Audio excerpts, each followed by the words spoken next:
Boston. One winter afternoon, a pale yellow light slides through the old glass of a seemingly ordinary family photograph, a baby, innocent-eyed, holding a gold pocket watch. But more than a century later, people learn. It's more than just a father's jewelry. The watch once held terrible secrets about war reparations, about men who manipulated international finance, and about a death staged to bury the truth. A young woman, a descendant of that family, follows the faint trail, a portrait, a vanished photo studio, a key that won't open any door, until she realizes the truth is still at hand. It's just that the world has long since stopped seeing it. Tonight, come with me to Boston in 1921, where an international crime was hidden in the innocent smile of a child. Rain whispered against the attic windows of the old Boston brownstone as Eleanor Bennett stood among the relics of another lifetime. 3 weeks had passed since her grandmother's funeral, yet the silence in that house still felt occupied, not by grief, but by memory. 96 years of it sealed in boxes and trunks that smelled faintly of cedar and dust. When Eleanor lifted the lid of one old trunk, a thin breath of air escaped like a sigh that had waited decades to be heard. Inside were dozens of photographs, their edges curled, their faces faded but not forgotten. "Mom, I think I found something," she called softly. Her voice trembled as she held up a formal portrait, Boston, 1921. A baby in a christening gown, perched on a velvet chair smiling with perfect innocence. But Eleanor's smile faded when her eyes fell upon what the baby held, a pocket watch. Not a toy, not a rattle, but an actual pocket watch glinting faintly beneath the sepia tone. That same evening, the photograph lay beneath the glow of a desk lamp at the Boston Historical Society. Professor Daniel Winters leaned closer, his glasses reflecting the image. "My grandmother never mentioned this photo," Eleanor said. "I found it while cleaning her house." Daniel studied the portrait, then went very still. "Where did she grow up?" Salem, Eleanor replied, uncertain. "Because," he said slowly, "what this child is holding shouldn't exist in 1921. Not in this form." Eleanor's heart quickened. "What do you mean?" Daniel's tone dropped as if the room itself might be listening. "This isn't just an old keepsake. If I'm right, this could change what we know about one of Boston's most notorious unsolved crimes." Under the magnifying lights, the baby's image looked almost alive. The clothing, the pose, yes, it fits. 1921, Daniel murmured, adjusting the focus.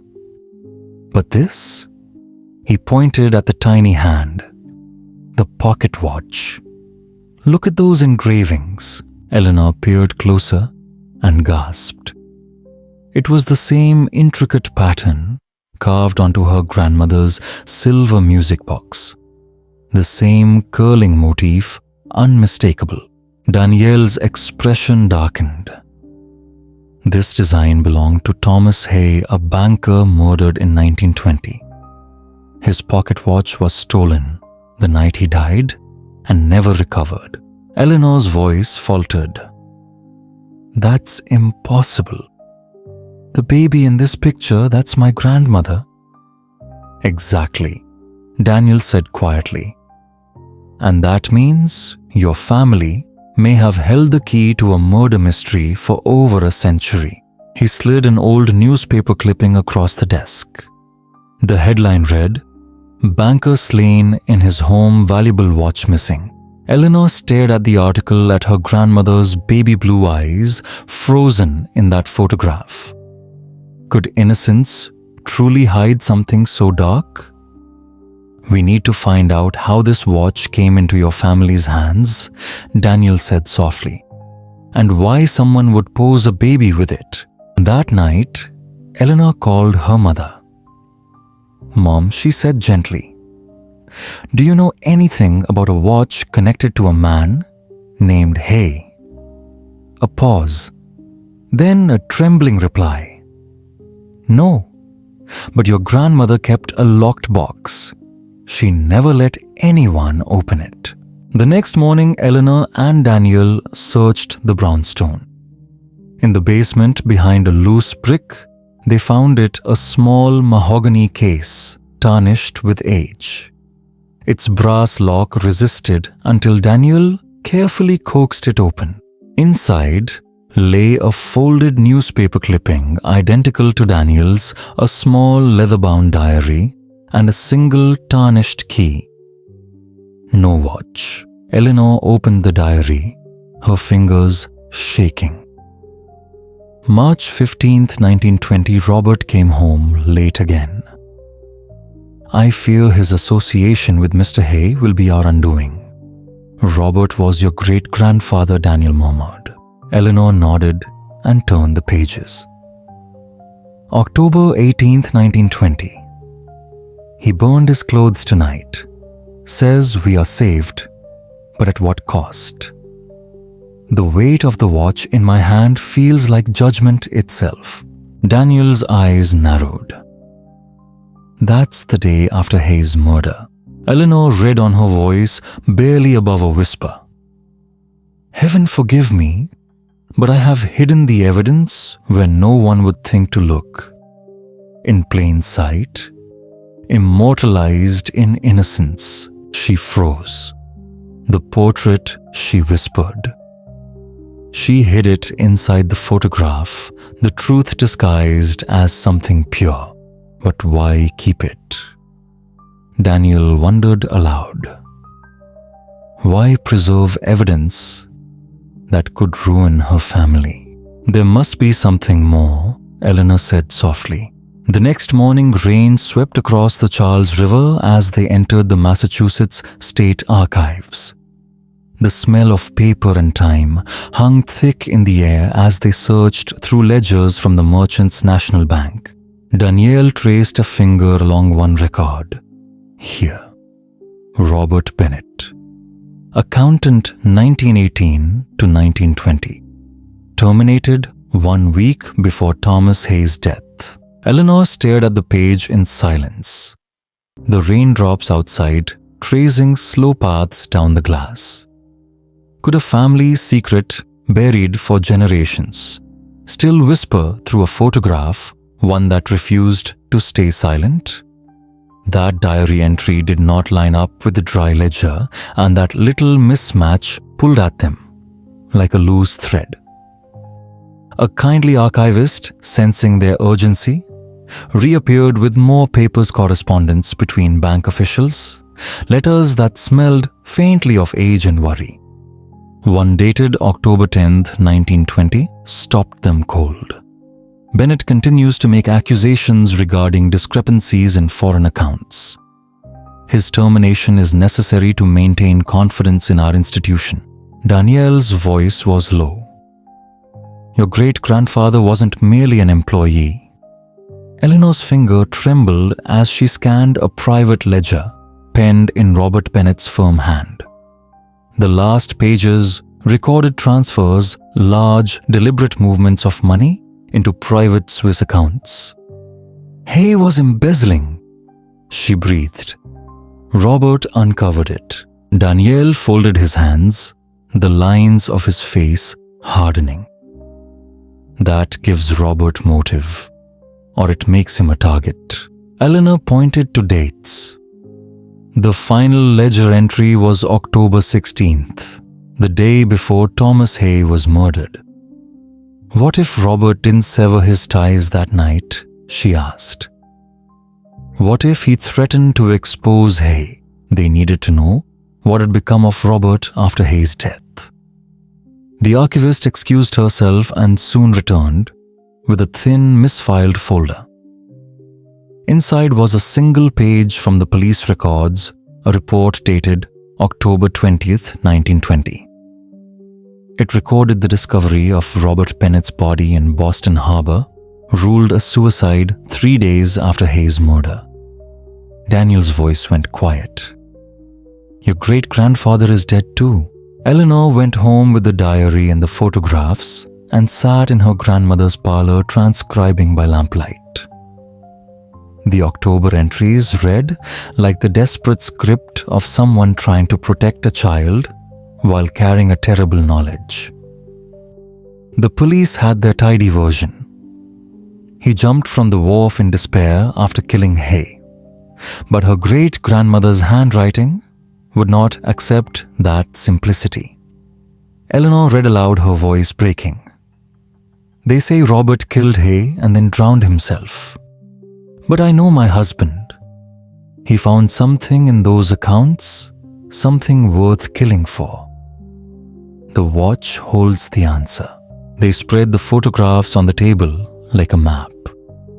There was Robert Young, and proud in his accountant's suit, posed outside the bank. There he was again with his wife and infant daughter. A third showed Robert shaking hands with Thomas Hay at some bank function, both men smiling for the camera as if nothing terrible could follow. "She didn't think him a murderer," Daniel said softly. "She believed he was silenced because of what he knew." But why pose the baby with the watch, Eleanor wondered. It's almost as if they were announcing they held proof. Perhaps that was the point Daniel offered. An insurance policy. A way of saying if anything happens to us, this evidence will remain. Eleanor read a line that chilled them both. "I commissioned the portrait today." Mr. Sullivan objected to including Clara's toy, but I insisted. Someday, when she is grown, Clara will understand why her mother did such a terrible thing, why I let the world believe Robert was a murderer rather than a victim. The truth must survive, even if we do not. It settled on them like a benediction. Her great-grandmother had not been hiding a shame. She had been constructing a message. The baby Eleanor's grandmother had been a vessel, an innocent, holding a shard of truth tightly in her small hand. But what exactly did that tiny watch conceal? Eleanor turned the diary's last page and found an envelope glued inside. Within lay a single yellowed slip, a hand-drawn diagram of the watch's interior. Morning light slanted through the archive windows as they cross-checked the diagram with what they knew of Thomas Hay. He had risen fast in Boston's post-war finance, handling reconstruction funds, moving money for governments, arranging reparations. It was said he specialized in routing payments across borders, the ledger. Robert kept, told a crueler tale, millions vanishing from accounts meant for devastated villages in France and Belgium. Embezzlement disguised as reconstruction denier, said his voice barely more than a breath. Hay's inventory listed one unusual item among his effects, a gold pocket watch, a gift from the German Diplomatic Corps in 1919, the year after the war. Strange given Germany's ruinous debts. Eleanor unfolded the diagram again. Her great-grandmother's careful drawing showed not only gears but markings, tiny serial numbers tucked into the watch's mechanism. Daniel leaned in recognition dawning. Those numbers matched the Swiss account numbers scrawled in Robert's ledger. They looked at one another across the spread of photographs and papers, and for a moment, the room felt very small. A banker's watch, a ledger full of disappearing money, a man dead in the harbor, a baby posed with an object that should never have been there. What had begun as a trinket in a sepia photograph now hummed with the weight of a conspiracy larger than any of them had imagined. Was this a story of a whistleblower swallowed by the very institutions he tried to save?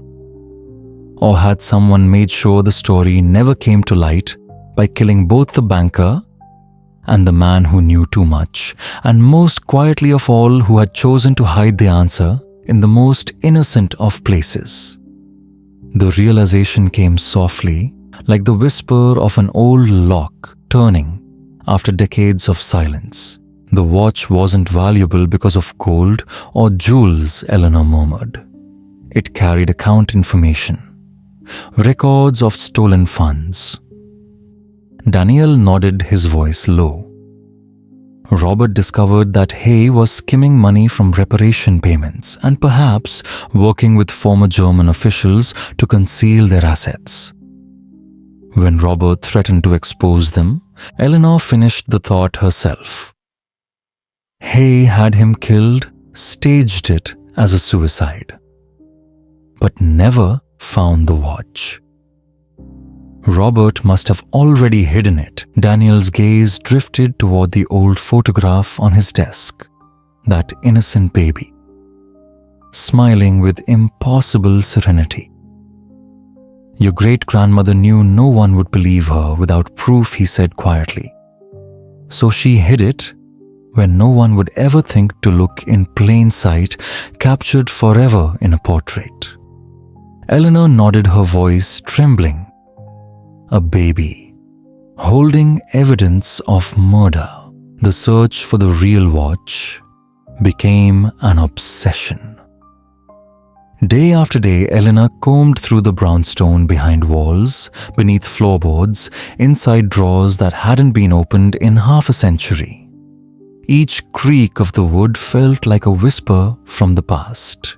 Meanwhile, Daniel traced the photograph's origin to Sullivan Studios, a family-run photography business that had operated in Boston until 1965. The founder's grandson, James Sullivan, still lives in Cambridge. Daniel said one afternoon. He inherited everything, the equipment, the records. James, now in his 70s, greeted them warmly at his Victorian home, its walls lined with antique cameras and sepia portraits. My grandfather mentioned that photo once. James said, studying the image. He said it was unusual. The mother was adamant about including the watch, though he thought it ruined the composition. He opened a worn, leather-bound appointment book. The pages smelled faintly of developer fluid and age. March 12, 1921, he read. Bennett portrait. Baby with mother's watch. Client agitated but determined. Requested 2 copies, one for display, one sealed in an envelope for the future. Eleanor leaned forward. 2 copies. We only found one. James nodded. My grandfather wrote that the mother left special instructions. The sealed copy was to be kept in the studio's safe and delivered to the Boston Globe exactly 20 years later on October 17, 1940. Danielle's breath caught. Was it delivered? That's the strange part, James said, frowning. When my father checked the safe that year, the envelope was empty. All that remained was a note in the same woman's handwriting that read, Justice rendered. Eleanor stared at him. My great-grandmother must have retrieved it herself. But why? Maybe Daniel suggested because by 1940, she no longer needed insurance. Something must have changed. James disappeared into another room and returned holding a small wooden box. This might help, he said softly. It was labeled Bennett File. My grandfather kept it separate from the others. Inside lay a single newspaper clipping dated October 16, 1940, one day before the envelope was to be opened. The headline chilled them. Former bank director Heinrich Müller dies confesses to 1920 Boston murder. Eleanor read aloud, her voice shaking. Miller, formerly known as Harold Miller, Vice President at Merchants National under Thomas Hay, admitted on his deathbed to killing both Hay and accountant Robert Bennett after discovering the embezzlement scheme had been exposed. Danielle looked stricken. That completely reverses the story. Miller claimed Hay and Robert were co-conspirators. A final frame-up, Eleanor whispered, protecting someone even 20 years later.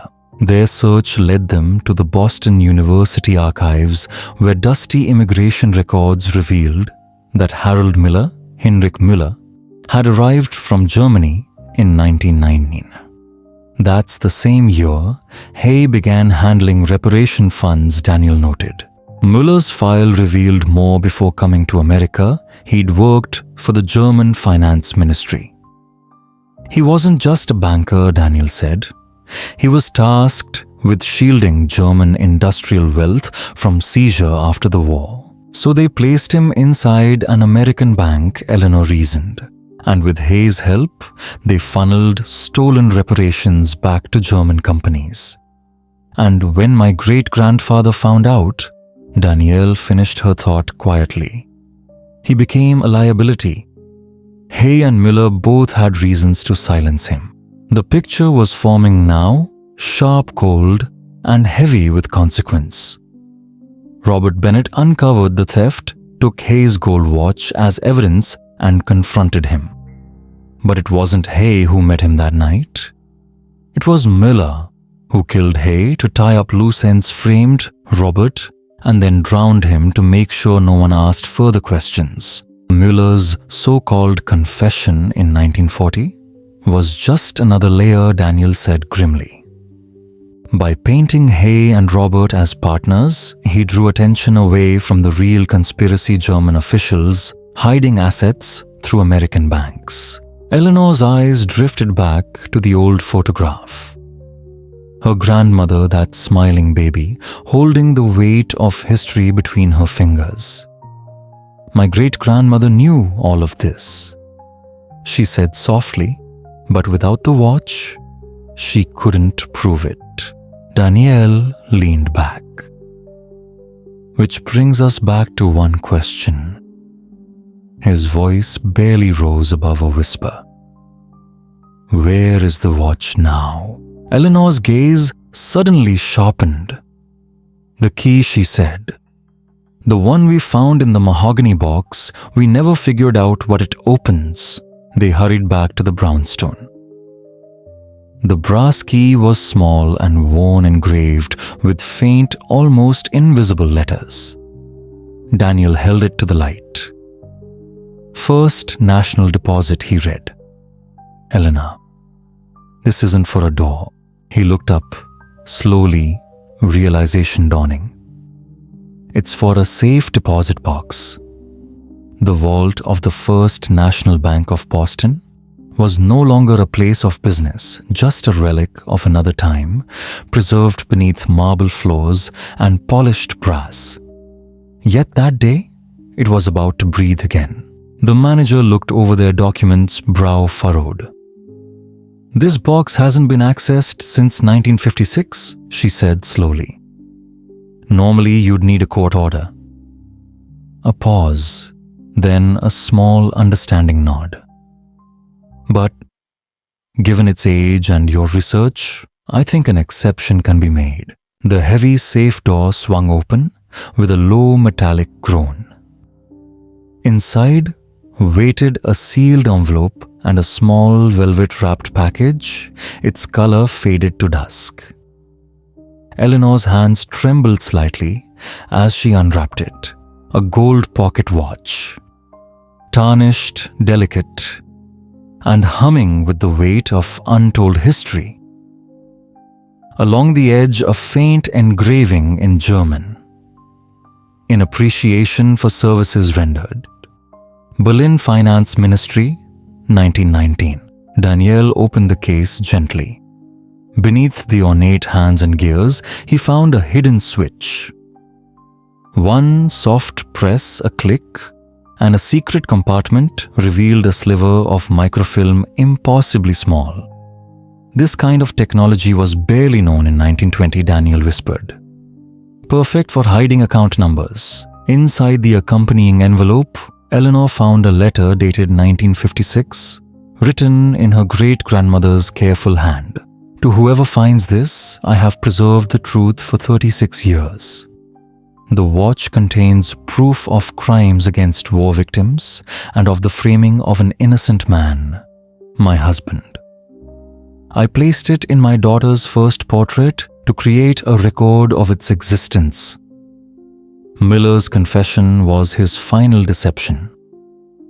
My husband uncovered how reparation funds were diverted back to German industrialists, the same men who once profited from war. I entrust this to history's judgment. Eleanor's eyes stung as she read the words aloud. Her great-grandmother hadn't sought justice for herself, but for truth itself to outlast the silence of time. When the microfilm was developed, it revealed everything account numbers matching Robert Bennett's ledgers, proof that he had been the whistleblower, not the traitor. 6 months later, under the warm lights of the Boston Historical Society, Eleanor stood before a small audience. Behind her glowed the 1921 baby portrait, the one that had hidden the evidence all along. History, she began softly, is often written by those who hold power. But sometimes, truth survives in the quietest places. The exhibit, Justice Deferred. The Robert Bennett case displayed the watch, the diary, and the ledgers side by side. Danielle joined her at the podium. This changes what we know about post-war reconstruction. It reveals how German officials and American bankers conspired to steal from the victims they were meant to help. Later, as the crowd drifted away, Eleanor lingered before the portrait. The baby's small hand curled protectively around the glimmer of gold, a secret kept safe for generations. The New York Times will print the story. Next week, Daniel said, offering her a glass of champagne. Eleanor smiled faintly. My grandmother never knew her father was innocent, or that he died trying to expose a crime against the world. She'd be proud, Daniel murmured. Your great-grandmother ensured the truth couldn't be buried forever. Outside, snow was falling gently across Boston's old brick streets, covering the past in a thin white hush. Eleanor watched through the window, thinking of how cities like memories are built in layers, one truth buried beneath another. What happens to the watch now? Daniel asked quietly. Eleanor glanced down at the small gold timepiece, its hands still frozen in silent defiance of time. It goes to the Museum of American History, she said, so everyone can see it and remember that sometimes the greatest truths are hidden in plain sight, in the hands of a child.